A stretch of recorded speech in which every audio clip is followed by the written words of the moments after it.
شان ہوا کرتا ہے. اللہ کی سب سے بڑی شان مصطفیٰ جان رحمت صلی اللہ تعالیٰ علیہ وسلم ہے. لیکن اب ذرا یہ بھی غور کریں، ولایت جو ہوتی ہے وہ نبوت کی دلیل اور شان ہوا کرتی ہے. ولایت ولی جو ہوتا ہے وہ نبی کی شان ہوا کرتا ہے. ہر دور میں، ہر نبی کے دور میں کوئی نہ کوئی ولی گزرا ہے. ہر ایک دور میں ولی کی آمد ہوئی ہے. غور کریں، ہر نبی کے دور میں کوئی نہ کوئی ولی رہا. اور اللہ اکبر، ایسے ایسے ولی رہے، ایسے ایسے ولی رہے جن کی طاقت اور پاور اگر دیکھیں گے تو حیرت میں پڑ جائیں گے. اور حیرت میں پڑنے کی بات ہی کیا ہے یار، اللہ اپنے ولیوں کو بھیجتا ہے تو اللہ اپنے ولیوں کو بھیجتا ہے تو مجبور محض بنا کر نہیں بھیجتا ہے. اللہ ایک باطنی طاقت عطا فرماتا ہے، اللہ ایک باطنی قوت عطا فرماتا ہے. آپ کہیں گے کہ اللہ کے ولی میں باطنی طاقت کیا ہوتی ہے؟ دو ہاتھ ہمارے ہیں، دو ہاتھ اللہ کے ولی کے ہیں. زبان ہماری ہے، زبان اللہ کے ولی کی ہے. پیر ہمارے ہیں، پیر اللہ کے ولی کے ہیں. ان کے اندر باطنی طاقت کیا ہوا کرتی ہے؟ تو ذرا غور کریں، حدیث قدسی ملاحظہ کریں. حدیث قدسی اس کو کہتے ہیں کہ کلام خدا کا ہوتا ہے، زبان مصطفیٰ کی ہوتی ہے. حدیث قدسی کا مفہوم پیش کر دوں. اپنا محبوب بندہ بنا لیتا ہوں، یعنی اپنا دوست بنا لیتا ہوں، میں اس کو اپنا ولی بنا لیتا ہوں. ہر ولی کی جیبنی پڑھیں گے، ہر ولی کی ہسٹری پڑھیں گے. پیران پیر غوث اعظم دستگیر کی بھی جیبنی پڑھو، ان کی بھی ہسٹری پڑھو تو آپ کو پتہ لگے گا، تو آپ کو معلوم ہوگا کہ پیران پیر غوث اعظم دستگیر نے عبادت و ریاضت کس طرح سے کی ہے، اللہ کی عبادت کیسے کی ہے. حضرت علامہ عمران رضا آپ کی مسجد کے امام، رضا مسجد کے امام بتا رہے تھے کہ میں نے نماز پڑھائی عشاء کی، چند لوگ نماز میں نظر آئے. او غوث اعظم کے چاہنے والوں، او غوث اعظم کے دیوانوں، غوث اعظم کے طور طریقے کو اپناؤ، غوث اعظم کو فالو کرو. غوث اعظم کتنی عبادت کرتے تھے، کتنی ریاضت کرتے تھے. بہجت الاسرار جو غوث اعظم کی ذات پر لکھی ہوئی ایک معتبر کتاب ہے، پیران پیر غوث اعظم دستگیر کی جیبنی اس کتاب کے اندر بیان کی گئی ہے. اس میں لکھا ہے کہ غوث پاک نے 40 سال تک عشاء کے وضو سے فجر کی نماز ادا فرمائی ہے.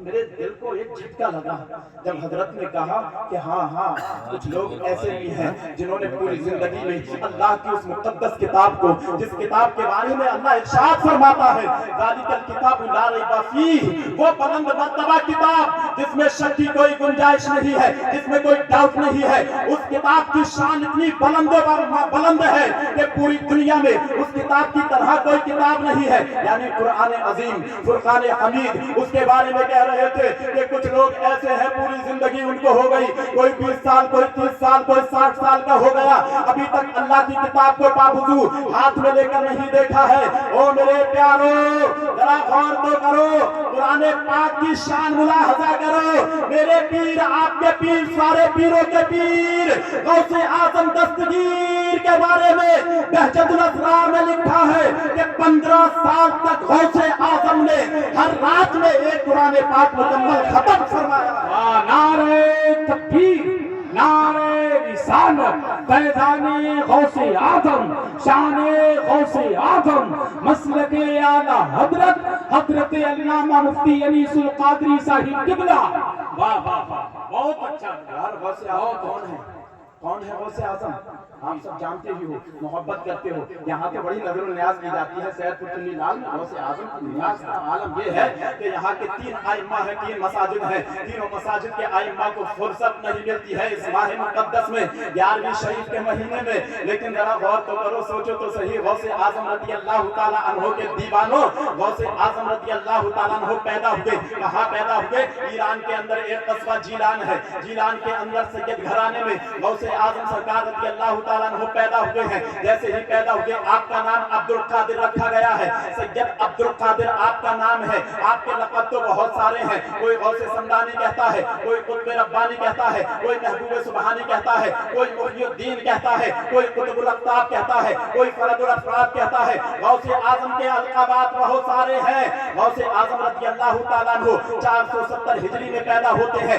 آپ کا وصال ہوتا ہے 561 ہجری میں. میں غوث پاک کا وصال ہوتا ہے. توجہ کریں ذرا, میں کچھ میسج دینے کی کوشش کروں گا.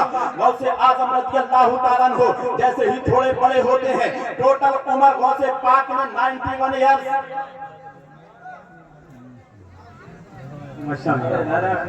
جی نعرے تکبیر, نعرے رسالت. صلی اللہ علیہ وسلم کے بارے میں ہمیں تو یہ ملتا ہے, گرمی کا ایک دن تھا, دوپہری کا وقت تھا, مسجد نبوی میں مصطفیٰ کریم صلی اللہ علیہ وسلم اپنے صحابہ کے درمیان بیٹھے ہوئے ہیں. ایک عورت مسجد نبوی کے دروازے پر آتی ہے, رسول اللہ کو پکارتی ہے. مصطفیٰ کریم اس عورت کی آواز کو سنتے ہیں. وہ عورت پاگل تھی, دیوانی تھی. حضور اس کی آواز کو سنتے ہیں, اٹھتے ہیں اپنے صحابہ کے بیچ سے. وہاں صدیق اکبر بھی موجود ہیں, فاروق اعظم بھی موجود ہیں, اجلہ صحابہ موجود ہیں. حضور اٹھتے ہیں, وہ عورت آپ کو لے گئی باہر کے لیے. دھوپ میں, بیچ تپتی ہوئی دھوپ میں خود بھی کھڑی ہو جاتی ہے اور مصطفیٰ جان رحمت سے نہ جانے کیا کیا باتیں کرنے لگتی ہے. صحابہ کہ حضور کا پرنور چہرہ ہے, حضور کا پرنور چہرہ ہے. اللہ اللہ ایسا چہرہ ہے کہ چاند بھی اس کے سامنے شرماتا ہوا نظر آتا ہے. بلکہ ہم چاند سے مثال کیا حضور کے چہرے کو دے سکتے ہیں. میرے مصطفیٰ کا حسن و جمال تو ایسا ہے, ایسا حسن و جمال ہے, چاند سے تشبیہ دینا, ارے یہ بھی کیا انصاف ہے. چاند میں تو داغ ہے پر ان کا چہرہ صاف ہے. امام عشق و محبت نے تو یوں کہا, وہ کمال حسن حضور ہے کہ گمان نقص جہاں نہیں. ارے یہی پھول خار سے دور ہے, یہی شمع ہے کہ دھواں نہیں. اللہ اکبر. حضور کا ہاتھ پکڑا, وہ عورت دھوپ میں لے گئی, خود کھڑی ہو گئی, بولنے لگی, بتلانے لگی, نہ جانے کیا کیا کہنے لگی. صحابہ کرام دیکھ رہے ہیں کہ مصطفیٰ کے چہرہ انور پر سورج اپنی کرنیں بکھیر رہا ہے. حضور کے شکم, حضور کی پیشانی مبارک سے پسینے کے پسینہ بہ رہا ہے. حضور کو گرمی محسوس ہو رہی ہے, حضور کو گرمی لگ رہی ہے. جب حضور فارغ ہو گئے اس کی باتوں کو سن کر, اندر مسجد میں صحابہ کے پاس تشریف لے گئے. صحابہ میں سے کسی نے عرض کیا, یا رسول اللہ یہ تو شہر کی وہ دیوانی ہے, وہ پاگل ہے جس کے کوئی منہ نہیں لگتا, اس کی کوئی بات نہیں سنتا. میرے مصطفیٰ نے فرمایا, اگر میں محمد کی دیوانوں کی بات نہ سنوں گا تو پھر بتاؤ کون سنے. تو دیوانہ میں سنتا ہوں, میں بھی سنتا ہوں یہی سوچ کر. دیکھیے میرے پاس ایک دیوانے کے میسج کتنے آئے ہیں. حسان بھائی کو میں نے دکھایا, وہ بندہ کار میں بھی کچھ کہہ کے گیا. صحیح بات ہے. شادی کے بارے میں بندے نے کہا, میں جانتا ہوں, بہت ڈیپلی جانتا ہوں اس بندے کو, نام کیا تسلیم. تو کتنے میسج کر دیے, میں نے دکھایا نقیب اہل سنت کو, تو دیکھ رہے ہیں, بولے آپ دیوانوں سے بھی بات کرتے ہیں. میں نے کہا صاحب مقتدی ہیں. اللہ تعالیٰ اس بندے کی منوکامنا پوری کرے. آمین آمین. اشارہ ہی کافی ہے. ماشاءاللہ. بہرحال پیران پیر غوث اعظم دستگیر رضی اللہ تعالیٰ عنہ کا نام سید عبد القادر رکھا گیا. کہاں پیدا ہوئے, بولو کہاں پیدا ہوئے. ایران کے اندر ایک قصبہ ہے جیلان. جیلان سید گھرانے میں پیدا ہوئے ہیں. تھوڑے سے ہی بڑے ہوئے ہیں. والدہ نے اپنے بیٹے عبد القادر کا ہاتھ پکڑا اور مکتب میں لے گئی, مدرسے میں لے گئی. ایک میسج, پیغام نوٹ کیجئے میرے بھائیوں. غوث اعظم جیلان کے اندر تھے. غوث پاک کی بستی میں مدرسہ تھا. میں نہیں جانتا کہ اتنے بڑے جلسے ہوتے ہوں گے یا نہیں ہوتے ہوں گے, لیکن ہاں میں نے یہ روایت میں پڑھا ہے کہ میرے پیران پیر, آپ سب کے پیران پیر غوث اعظم دستگیر کی والدہ نے اپنے بیٹے عبد القادر کا ہاتھ پکڑا اور مدرسے میں لے گئے. میں نے نہیں پڑھا کہ جلسے میں لے گئے. جلسہ کرانا اچھی بات ہے, مستحب بات ہے, بہتر بات ہے, کرائیے. ان جلسوں سے بھی ایمان تازہ ہوتا ہے, تقویت ملتی ہے ایمان کو. لیکن وہ جلسے جن سے کوئی قوم میسج لے کر نہ جائے, یا کوئی تعمیری کام نہ ہو, یا کوئی مدرسہ قائم نہ ہو, یا کوئی تنظیم قائم نہ ہو, وہ جلسے وہ فائدہ نہیں دے سکتے جو دینا چاہتے. ہر جلسے سے کوئی میسج, کوئی پیغام لے کر اپنی دل کی تختی پر نوٹ کر کے جاؤ.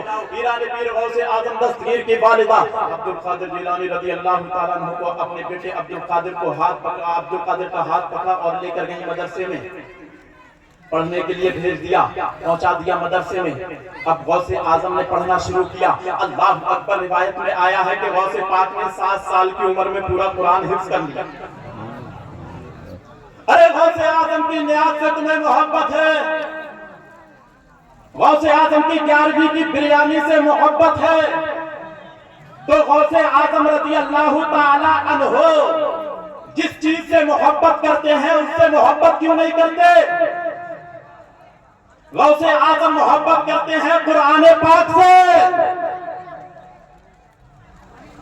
یار جس سے محبت ہوتی ہے وہی چیز تو یاد کی جاتی ہے. میرے غوث نے 7 سال کی عمر میں پورا قرآن حفظ کر لیا. کیا ہمارا اور تمہارا کوئی بچہ ایسا ہے جو 7 سال کی عمر میں پورا قرآن حفظ کر لے؟ اگر نہیں ہے تو کم سے کم پڑھنا تو سیکھ لے. لیکن ہم نے اپنا پیسہ بہت سے ایسے مقامات پر خرچ کر دیا جہاں پر نہیں ہونا چاہیے تھا. بیاہ شادی کے بڑھتی ہوئی خرافاتیں،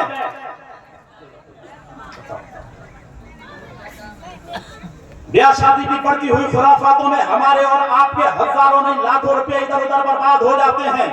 یہ نوجوان جن کو اپنی جوانی اللہ کی عبادت میں گزارنا چاہتے، یہ نوجوان ادھر ادھر بیاہ شادی میں پٹاخے چھوڑنے میں ہزاروں روپے کے پٹاخے چھوڑ دیتے ہیں. ناچ گانوں کی محفلیں منگا کر نچنیوں پر ہزاروں روپے لٹا دیتے ہیں. قوم کا المیہ تو امام جانتے ہیں. اس قوم کا المیہ امام جانتے ہیں. ذرا سوچنے والی بات ہے. غوث پاک رضی اللہ تعالیٰ عنہ نے 7 سال کی عمر میں قرآن پاک مکمل حفظ کر لیا. کہاں حفظ کیا؟ اپنی ہی بستی کے مدرسے میں. جب مدرسہ تھا تبھی تو حفظ کر لیا. اگر مدرسہ نہیں ہوتا تو کہاں پڑھنے جاتے؟ ہاں ارے غوث اعظم ہے وہ تو پیدائشی ولی ہے. اللہ کی طرف سے وہ پیدائشی ولی ہے. ماں کے پیٹ سے پیدا ہوئے ہیں تو ولی ہے. بلکہ آپ کی ولایت کا چرچا تو 200-250 سال پہلے جنید بغدادی نے آپ کے ولی ہونے کا چرچا کیا، آپ کی ولایت کا چرچا کیا تھا. برسرے منبر غوث پاک کی پیدائش سے 200 یا 250 سال پہلے حضرت جنید بغدادی نے منبر پر یہ اعلان کیا تھا کہ ایک بچہ سید گھرانے میں جیلان کے اندر پیدا ہوگا. جب اس کی جوانی کا دور ہوگا، اس کی ولایت کا شہرہ ہوگا، تو وہ برسرے منبر کہے گا قدم ہذہ علی رقبۃ کل ولی اللہ. میرا یہ قدم تمام اللہ کے ولیوں کی گردنوں پر ہے، تو سارے ولی اس کے قدم کو اپنی گردن پر لے لے. سبحان اللہ. لیکن بستی میں مدرسہ تھا تبھی تو پڑھ گیا. آپ اپنی بستی کے مدرسے کو مضبوط کیجیے. ہم رہے یا نہ رہے کوئی اور رہے، لیکن گلشن میں گل کھلنا چاہتا ہے، ان کا کام ہونا چاہتا ہے. اللہ نے روزی روٹی ہماری جتنی دن لکھی تھی ہم آپ کی بستی میں خدمت کرتے رہے. اللہ کی طرف سے یہ تبادلے ہوتے ہیں. انسان کی کیا طاقت کے پہنچائے ضرر کوئی، جس کا ہو خدا حافظ اس کو کیا خطر کوئی. انسان کی کیا طاقت کے پہنچائے ضرر کوئی. میں عرض کروں گا مؤدبانہ، آپ حضرات اپنے بستی کے مدرسوں کو مضبوط کرو، کیونکہ تمہارے بچوں کی آنکھیں جب کھلیں تو جب تمہارے بچے چلنے کے قابل ہو جائیں. آج اگر کوئی باپ اپنے بیٹے کو مدرسے لے جاتا ہے ہاتھ پکڑ کر، اللہ وہ اپنی قسمت پر ناز کرے. آج کوئی میری ماں بہن اپنے بچے کا ہاتھ پکڑ کر مدرسے میں لے جاتی ہے تو وہ بہن، وہ میری ماں اپنی قسمت پر ناز کرے، کیونکہ بچے کو مدرسے میں بھیجنا کسی اور کا طریقہ نہیں ہے، پیران پیر کی امی جان ام الخیر کا طریقہ ہے.